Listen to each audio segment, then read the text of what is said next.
You kind of think that these stories will slowly, gradually go away as we become more and more aware of them. At least that's the hope. And I'm talking about here in this particular case, intimate partner violence, violence against women. We've had literally in the past 2 weeks, 3 cases stand out, one in Chateauguay, one in Lachute, and another one the other day as well. And the question then becomes, if this continues to happen, why is this continuing to happen? Is it systemic? What can governments do? What needs still to be done? So Claudine Thibaudeau is a social worker and clinical coordinator at SOS Violence Conjugale, and she is on the line. Claudine, let me start with this idea of being systemic. What do we mean when we say that? What we mean is that it's a global problem. It's not an individual issue. So intimate partner violence is a systemic form of violence because it's related to sexism in our society. And that's the root cause of intimate partner violence and other forms of violence against women. So because the values in our society are still rooted into sexism, into patriarchy, some people still feel that they have a right to take power over another, especially in their intimate partner relationships, and that's why there's still so much intimate partner violence around. So we had the story, that awful story last week in Chateauguay, mother of 3 allegedly killed by her husband. He was charged with second-degree murder the following day. I mentioned the situation in Lachute, someone reportedly killed by their fiancé. What are we, typically when these sorts of stories come up, and you obviously hate to hear they do, we look at the lack of resources here. Is that the case as well? And if we had those resources, what would they look like? We do have quite a bit of resources in Quebec. We can't say that there are no resources. For example, at SOS Violence Conjugale, every year we are here to be the doorway to resources around Quebec. So anybody who needs support can call us or chat with us or text us. And our job is to find the best resource to answer different needs related to intimate partner violence. Now, the fact does remain that there's not enough resources. For example, if you look at people who are seeking shelter, last year we had 19,000 calls that were related specifically to people who wanted to leave now and needed a place to go, a safe place to go. Among those calls, we were only able to find shelter in about half of the calls, and that's not sufficient. When somebody says, right now, at this minute, I need to get out of here, we should always be able to say yes. And just as we should always be able to say yes when someone says, there's a fire in my house, I need a fireman. So it's the same type of urgency. And so we really hope that at some point there's going to be enough space in shelters. Now, if you look at statistics at SOS compared to, say, 10 years ago, we have over double, almost triple the number of people reaching out for help.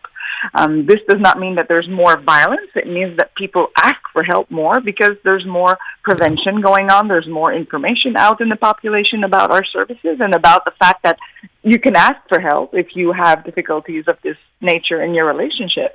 Now, we need to be able to follow through when somebody asks for help and have the resources to provide. I'm curious, when you talk about people reaching out, do you have the idea, the sense that people are aware that this service does exist? I mean, it's been going on for a while. It gets mentioned, sadly, only when there's a terrible situation like this that happens.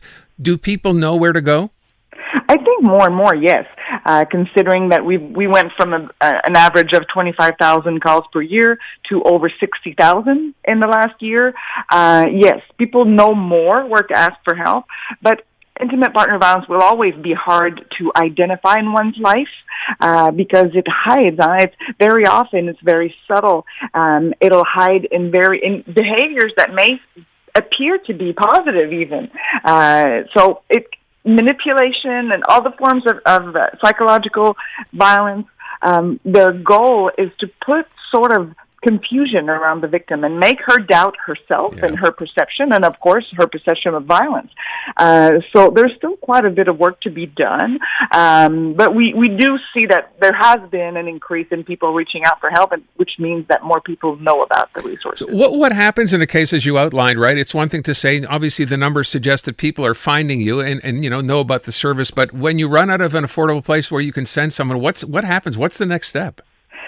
Well, our next step is to, first off, we always try to offer the most that we can. So say somebody from Montreal is seeking shelter, and at the moment that the person is calling, we can't find shelter, we'll always offer to look elsewhere, maybe on the South Shore, maybe in Laval, maybe in the lower Laurentians, or maybe a little further away. We'll always try to offer the most that we can. Very often we get to a point that it's too far, it's too complicated, and what we can offer then is to call us back. Of course, when there is a situation of imminent danger, then we do have a few more levers that we can pull to put somebody in a safe place. But what we really need is that there be more space in shelters at this point. We really need more space, especially Montreal is a good example of a place where we really need maybe almost double the place that there is at this point.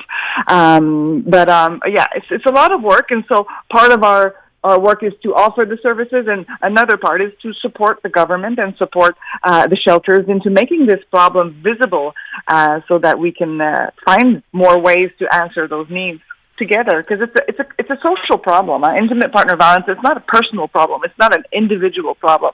It's systemic, as we said in the beginning. So it's something that we need to look at collectively. Can you, as we wrap up here, and again, for those who may know someone in a situation like this or worried about someone in a situation like this, how do they get in touch? What do they do?